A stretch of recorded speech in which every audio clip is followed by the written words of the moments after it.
This is the first video in a series where I am going to break down modeling techniques in a simple and practical way.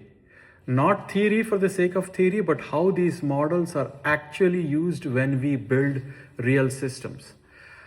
I want to start with two of the most foundational techniques, linear and logistic regression, right? So even though people sometimes call them basic, these are some of the most useful models in analytics and machine learning. So what are we trying to do here? Okay, at a high level, right? Whenever we build a model, we are trying to answer only one question. Given some inputs, can I predict the outcome? Now, those inputs are what we call predictor variables or independent variables, like things like temperature, billing behavior, usage, customer profile. And the outcome that we are trying to predict is called the response variable or dependent variable. Now, depending on what kind of response or dependent variable we have, we choose the model appropriately, right? Whether it's linear or logistic. Now let's start with, say, linear, right? Linear regression is used when your response variable is a number. So you are trying to estimate something like sales, revenue, price, demand. In simple terms, it answers the question, how much? It's a number, it's a numerical number, right? So for example, let's say I want to estimate how many ice creams will I sell or can I sell based on the temperature outside. Here, the temperature is what you call the predictor or independent variable, and the ice cream sales is the response or dependent variable. So as temperature increases, sales usually go up. So linear regression learns that relationship and predicts the number. Another example you can take for linear regression, house pricing, right? Square footage of the house can become your predictor or independent variable, and the house price becomes your response or dependent variable. Again, the model learns the relationship and estimates the value. So linear regression basically takes your inputs and gives you a numeric output. Now, let's look at logistic regression, right? It's different. Here, your response or dependent variable is not a number like revenue. It's more like an outcome. Something like, will I be able to acquire the customer? Will the lead convert? Will the customer churn? Will the customer acquire the product? So logistic regression answers how likely is this to happen. So the predictor and independent variables are still things like behavior, usage, profile, and activity, but the output is now actually is the probability instead of a number, the probability of something happening. So if you look at it, the simplest way to think about it is linear regression. Response or dependent variable is a numeric value or how much of a numeric value. Logistic regression, response or dependent variable is a yes or no, how likely it can happen, right?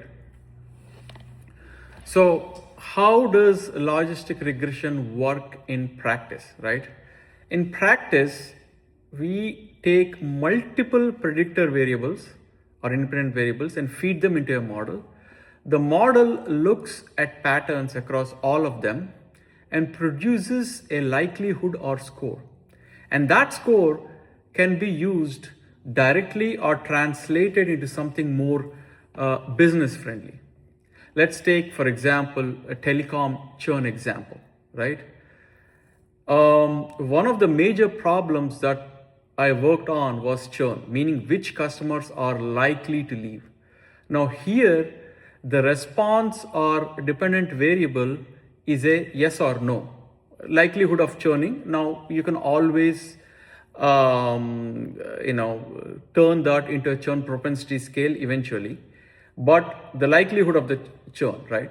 So, and the predictor and the independent variables were like billing behavior, service orders, contract status, trouble tickets, truck rolls, any provisioning issues that we had, whether what kind of a product mix did it belong to, whether it belonged to voice, video, or data, whether that business also had a wireless account, did it have a fleet of vehicles, and it had some kind of a connect service, right? All of those go into the model, and now instead of predicting a number, the model predicts a likelihood. That likelihood can actually be translated into like a churn propensity scale. For example, it can be like a 0 and 1 is what we call it as a high propensity to churn, and then there is medium risk, and then there is low risk. So the business can prioritize action based on this. So the focus obviously is on high risk customers, intervene early, and improve retention. Another example that we can take is probably like a customer acquisition example, right? It's almost same idea, right? Here, the response or dependent variable is how likelihood of customer to convert or take the service, yes or no. And so the predictor variables or independent variables could be like campaign response, customer profile, engagement behavior, product fit, and any of the past interactions. And so the model predicts the likelihood of conversion. So instead of treating every prospect the same, you can prioritize based on the probability and the demographic and the area and the likelihood score, right? So these models are powerful because they're simple, interpretable, and very, very practical. They help you connect inputs to outcomes in a very structured way.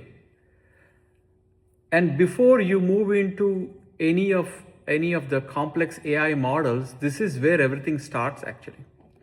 So the easiest way to remember all of this is linear regression predicts a number where the response or dependent variable is a numeric. Logistic regression predicts a probability where the response or dependent variable is a yes or no outcome. Your predictor or independent variable stay the same. They are your inputs. But the nature of the response or dependent variable determines the actual model that you're using, whether it's linear or logistic. Linear tells you how much, logistic tells you how likely, if you want to quickly remember. And that is the foundation of predictive modeling.